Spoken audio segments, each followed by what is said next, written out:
तो space India से हमारे साथ योगेश और नीलिमा मौजूद हैं और काफी सारी एक्सप्लेनेशंस हमें दे रहे हैं, लेकिन कुछ तस्वीरें हैं इंटरेस्टिंग। जरा हमारे दर्शकों को समझाइए कि ये धरती के गुरुत्वाकर्षण को यूज करके धीरे धीरे उसके एलिप्टिकल ऑर्बिट में आप बाहर निकले और फिर आपने चांद की तरफ आप एंटर कर गए और चांद के गुरुत्वाकर्षण के अंदर आप घुस गए, उस ऑर्बिट स्पेस में घुसे। इस प्रक्रिया में समय ज्यादा लगता है, लेकिन क्या इससे ईंधन बचता है? क्या क्या रीजन है कि इसको यूज किया गया है एल्मा?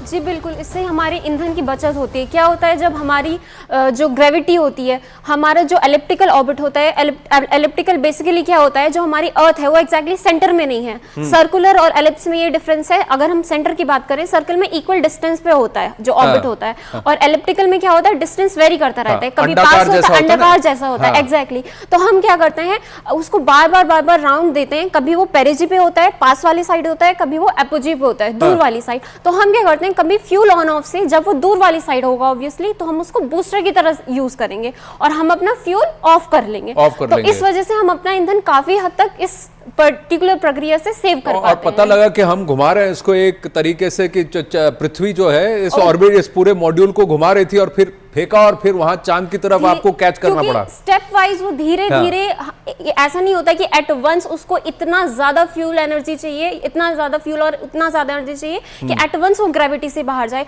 वो स्टेप बाय स्टेप जाता है। तो स्टेप बाय स्टेप जा रहा है, तो एक तो वो फैक्टर है। सेकंड फैक्टर ये है कि उसने धीरे धीरे उसको सेपरेट किया है और ऑन ऑफ इंजन हुआ है। तो हमारी फ्यूल एफिशिएंसी, हमारी जो एक पाथ है वो बहुत अच्छे से। तो ये धीरे धीरे एलिप्टिकल ऑर्बिट 4-5 ऑर्बिट पृथ्वी के मारने के बाद 5 ऑर्बिट्स होती है और उसके बाद फिर वो चांद की तरफ राउंड्स होते हैं, मल्टीपल राउंड्स होता है। फिर वो चांद की तरफ गया। अब चांद में जहां पृथ्वी से हम दूर जा रहे थे, यहां पर ये फिर धीरे धीरे चांद के पास गया योगेश।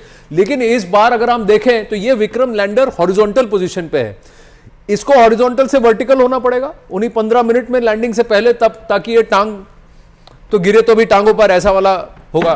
क्या कहना है आप? तो जो हम कहते हैं आखिरी का 15 मिनट्स ऑफ टेरर, उस 15 मिनट्स ऑफ टेरर का सबसे क्रूशियल पॉइंट जिसको हम कहते हैं, जैसे हम हॉरिजॉन्टल इसका वर्टिकल हो जाना, देख रहे हैं, इसको वर्टिकल करना अपने आप में चैलेंज है। आपको सारे बूस्टर्स एकदम सही समय पे सही टाइम के लिए फायर करने, इस तरीके से कि उसका ओरिएंटेशन 0 से वर्टिकल हो और वर्टिकल ही उसको हम लैंड करवा पाए। अगर इसमें इस बार इसरो ने एक बहुत अच्छी चीज करी है कि अगर ये एग्जैक्टली वर्टिकल ना होके थोड़ा बहुत डेविएशन रह जाता है 1 डिग्री 2 डिग्री का, तो भी ये सेफली लैंड कर सकता है। सेफली लैंड कर सकता है। टांगों को थोड़ा ज्यादा वर्कआउट दिया है, मजबूत किया गया है और कुछ इसमें एक्स्ट्रा सेंसर्स जोड़े गए हैं ताकि अगर ये थोड़ा बहुत डेविएशन रहता भी है तो ये उसको कंट्रोल कर सकता है। चंद्रयान 2 से मिली कुछ सीख के आधार और देखिए, लेकिन थ्रस्टर्स पिछली बार 5 थे, इस बार 4 हैं।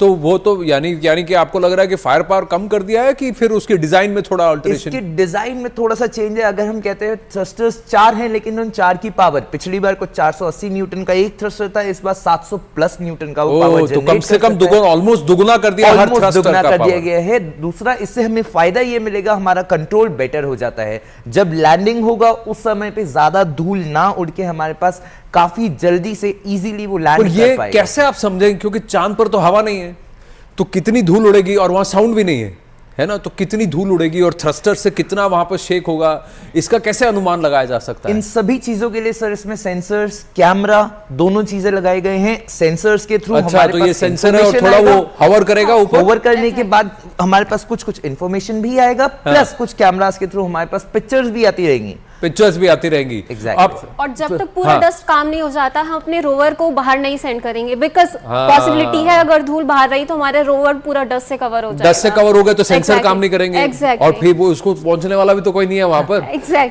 तो ये तो, लेकिन एक बात बताइए, ये जो 15 मिनट लास्ट का होगा वो ऑटो पायलट में होगा? क्या विक्रम लैंडर को खुद इसको कैलकुलेट करना पड़ेगा? वो ब्रेन फिर विक्रम ही खुद होगा, तो हमारा लैंडर ही हमारा फिर ह्यूमन बन जाएगा। फिर हमारे बस में कुछ नहीं होगा, सब कुछ वही डिसाइड करेगा। सब कुछ वही डिसाइड करेगा। बिल्कुल। अब प्रज्ञान रोवर में क्या खासियत है? इस बार कहा जा रहा है कि प्रज्ञान रोवर को भी पिछली बार से ज्यादा उसको लेस किया गया, क्योंकि एक चीज मैंने नोट की कि इस बार हमारा प्रोपल्शन मॉड्यूल है, विक्रम लैंडर है और प्रज्ञान रोवर है, ऑर्बिटर गायब है, लेकिन वजन वही, पेलोड जो था पिछली बार से थोड़ा ज्यादा है, 3.9 टन था।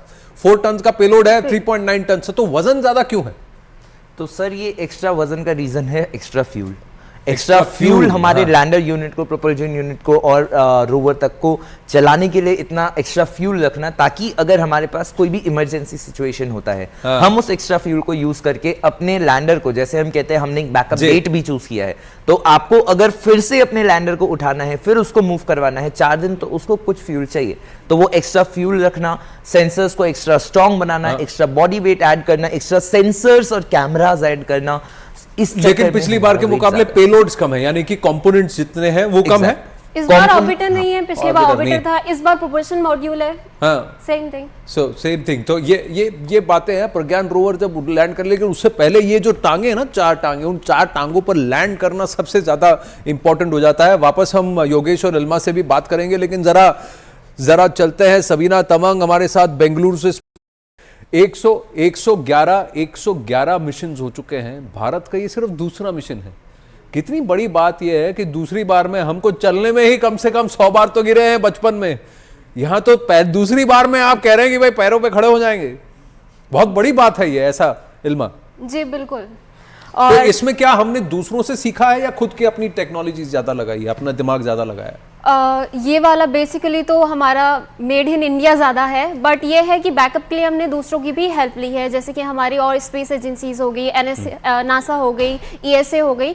तो इन केस हमें ज़रूरत पड़ती है तो हम उनकी भी मदद लेंगे, जैसे कि चंद्रयान कम्युनिकेशन के लिए है। लेकिन जो हमने जो लैंडर मॉड्यूल बनाया है, जो हमने प्रज्ञान रोवर बनाया है, वो अब की बार बताया जा रहा है 100% इंडिजिनियस है। ये बात सही है?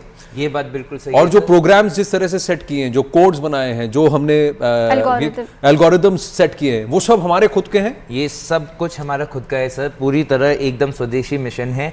लेकिन यदि आप कहते हैं कि हमने कुछ सीख लिए, तो डेफिनेटली ये बहुत जरूरी होता है कि आज से पहले जितना काम हुआ है, स्पेस सेक्टर एक इकलौता ऐसा सेक्टर है जो पूरी दुनिया में एक ही साथ उस एक पर्टिकुलर सेक्टर पे काम करती है। आज अगर इसरो सॉफ्ट लैंड करता है तो ये एक अचीवमेंट इसरो के लिए प्लस पूरे space sector all around the world के लिए है।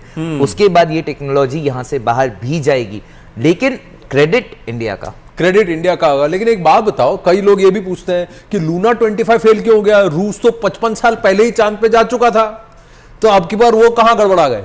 सर गाड़ी हम चाहे 25 साल से चलाए, लेकिन एक्सीडेंट किस दिन होगा ये किसी को नहीं मालूम है। किसी को नहीं मालूम है। हाँ। की बात है। तो ये कंप्लीटली डिपेंड करता है कि क्या टेक्नोलॉजी आपने यूज की, क्या लास्ट मिनट सॉफ्टवेयर ग्लिच रहा या जो भी इशू रहा, कम्युनिकेशन का, आप प्रोपल्शन कंट्रोल नहीं कर पाए, बहुत सारे फैक्टर्स जो क्रूशियल है।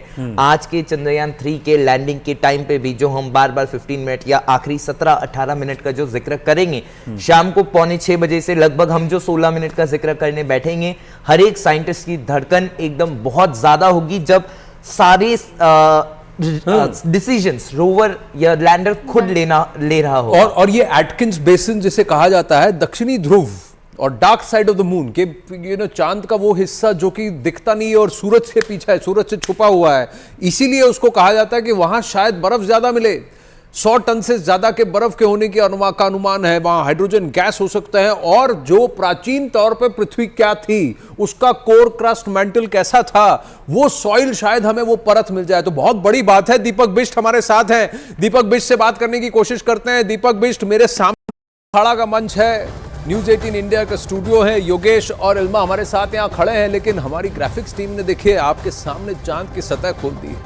कितनी ऊबड़ खाबड़ है ये सतह, और यहीं पर वो विक्रम लैंडर यहाँ लैंड करेगा।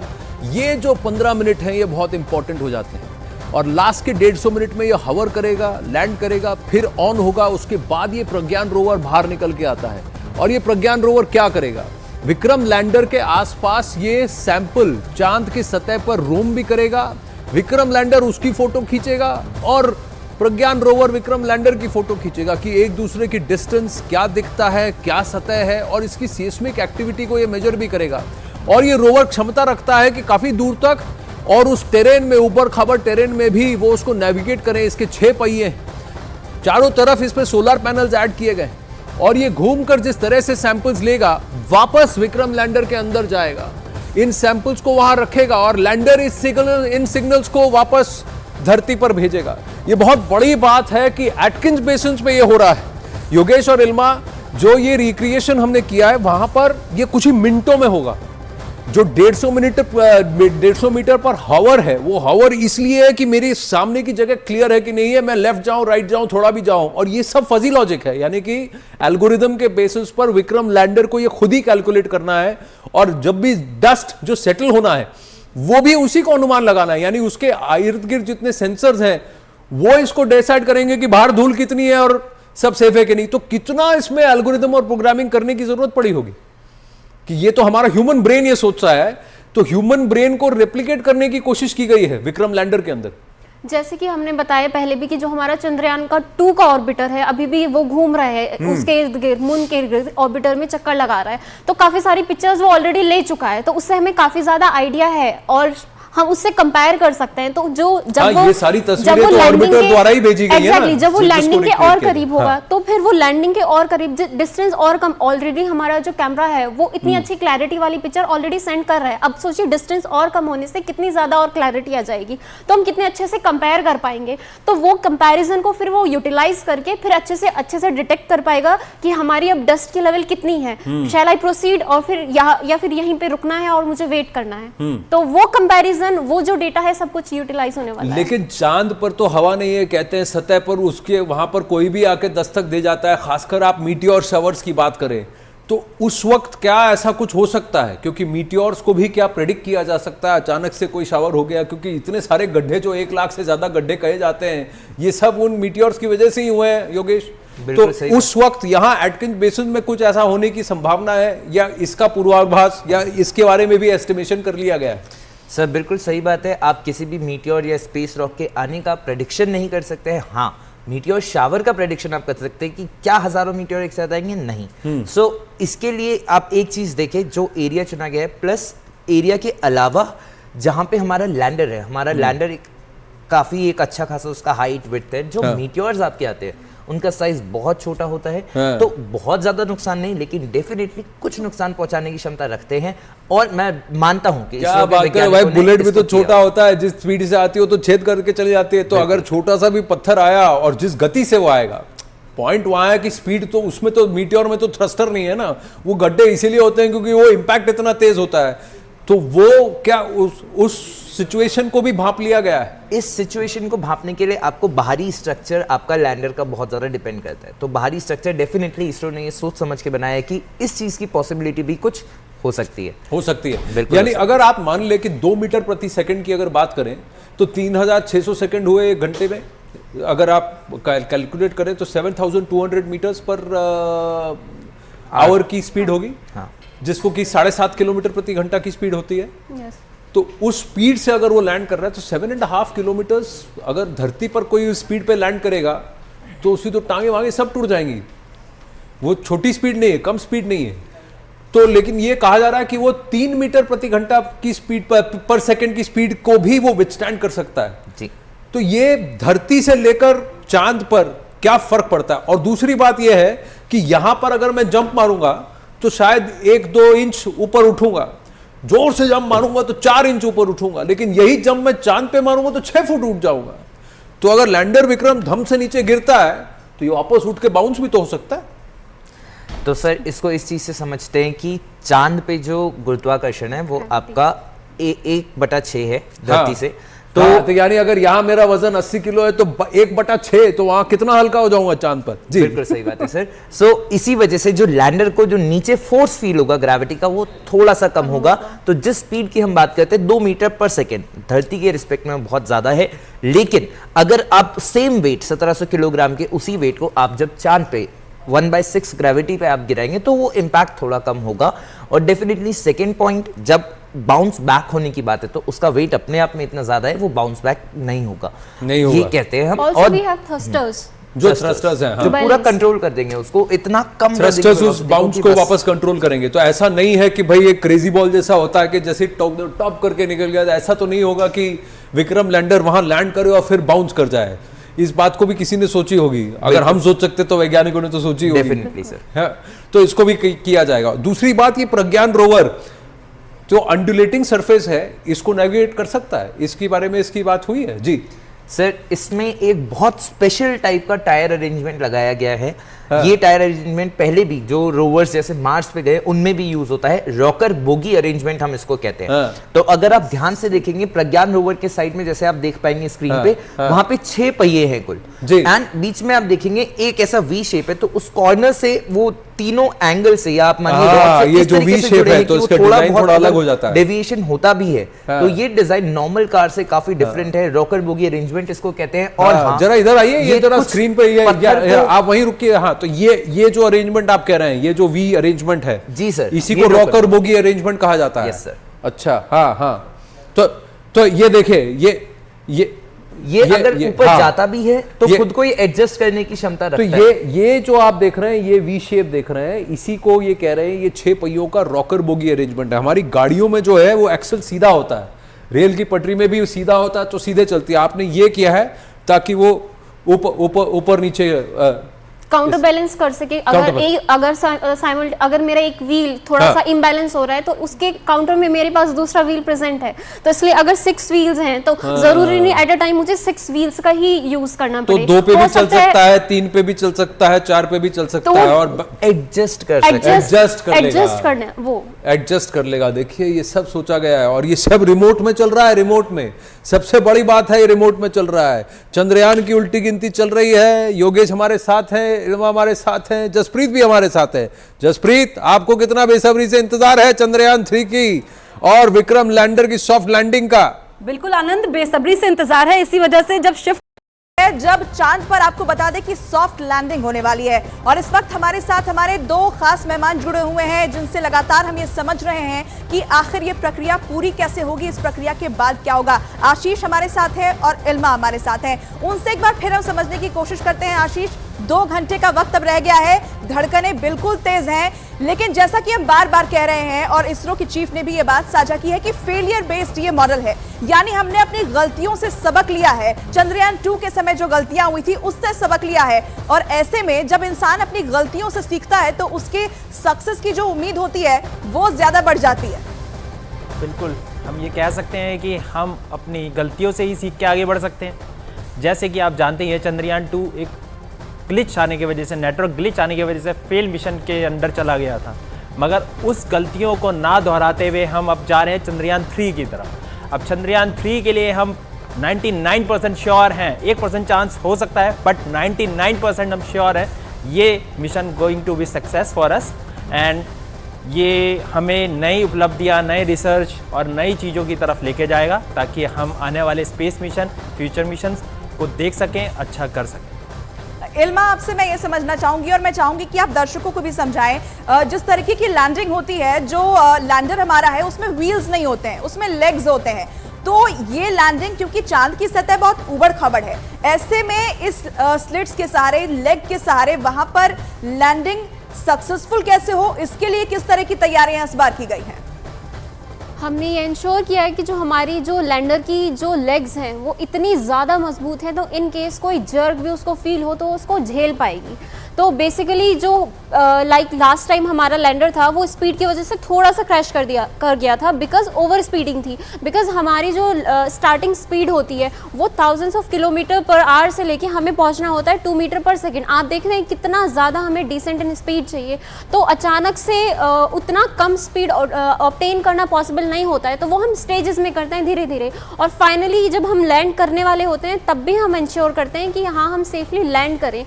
ऑल्सो फिर वहां पर मून की ग्रेविटी भी प्रेजेंट है, तो थोड़ा बहुत पुल वो भी डालेगी, तो सारे फैक्टर्स कंसिडर करके हमने इंश्योर किया है। ठीक है इल्मा, मैं आपके पास लौटूंगी, लेकिन इस वक्त हमारे साथ एक बहुत खास मेहमान जुड़ रहे हैं। हमारे साथ देर का और है, कुछ घंटे बचे हैं। हमारे साथ खास मेहमान भी मौजूद हैं, मैं उन्हीं से समझना चाहूँगी। एस्ट्रोनॉमर हमारे साथ आशीष नेगी हैं, इसके अलावा हमारे साथ इल्मा अंसारी है और योगेश कुमार भी हैं। आशीष नेगी, मैं आपके पास आना चाहूँगी क्योंकि मैं इसरो के कमांड सेंटर से जो तस्वीरें दिखा रही थी, बहुत सारे इमोशंस हैं, लेकिन आप ये बताइए कि जो आखिरी के 15 मिनट है जिनको ये कह रहे हैं कि moments of terror, minutes of terror, ये क्यों कहा जा रहा है और कितने अहम रहने वाले हैं वो 15 मिनट? इस 15 मिनट में बहुत कुछ बदलने वाला है। जैसे कि आप जानते हैं कि ये बहुत ही क्रूशियल मोमेंट होंगे हमारे देश के लिए, बहुत ही इम्पॉर्टेंट है। यहाँ तक हमारा जो सफ़र था अभी तक वो तो हमने कर लिया, हमने उस मिशन को पा लिया, मगर अब आने वाले इस 15-20 मिनट में हमारा पूरा का पूरा मिशन डिसाइड होने वाला है, जिससे हम ये तय कर पाएंगे कि हमारा मिशन कितना सक्सेसफुल हुआ और हम आगे आने वाले टाइम में कहाँ अपनी रीच को, अपने रिसर्च पॉइंट को या रिसर्च प्रोसेस को लेके जाने वाले हैं। तो क्या क्या होगा इन 15 मिनटों में, जरा आप आसान भाषा में समझाइए, क्योंकि लैंडर का संपर्क बिल्कुल भी नहीं हो पाएगा। एक तो गति कम करनी है, और किन किन बातों का ख्याल रखना है? बहुत चीज़ों का है, गति को लेके है, वहाँ के वातावरण को लेके है, और वहाँ की ग्रेविटेशनल फोर्स को लेके है, और सॉफ्ट लैंडिंग के लिए सबसे पहले एक सेफ लैंडिंग के लिए सेफ प्लेस होने का बहुत ज़रूरी है। जैसे कि आप जानते ही है, मून में क्रेटर्स, गड्ढे बहुत ज़्यादा है, तो गड्ढे के अंदर गड्ढा, क्रेटर्स के अंदर क्रेटर्स, कहने का मतलब जिसके वजह से एक सॉफ्ट लैंडिंग हो पाना इज़ नॉट इम्पॉर्टेंट, मतलब ज़रूरी नहीं है कि वो हो पाए, मगर होने के लिए वो क्रूशियल मूवमेंट का वो फेज़, उसको पार करना बहुत ज़्यादा इंपॉर्टेंट है हमारे चंद्रयान 3 के लिए। ठीक है, योगेश जोशी भी जुड़े हुए हैं। योगेश, आखिरी के 15 मिनट सबकी धड़कनें बड़ी होंगी, अभी से सभी लोग टीवी के आगे टकटकी लगाए बैठे हैं। आप ये बताइए कि आसान भाषा में, क्योंकि लोगों में उत्सुकता भी है कि जब चंद्रयान 3 चांद की सतह पर लैंड करेगा, वो जो तस्वीरें हैं, जो जानकारियां हैं, वो कैसे पृथ्वी तक पहुंचेंगी? तो मैम सीधी सी हम एक बात समझते हैं कि कम्युनिकेशन कैसे एस्टैब्लिश होगा।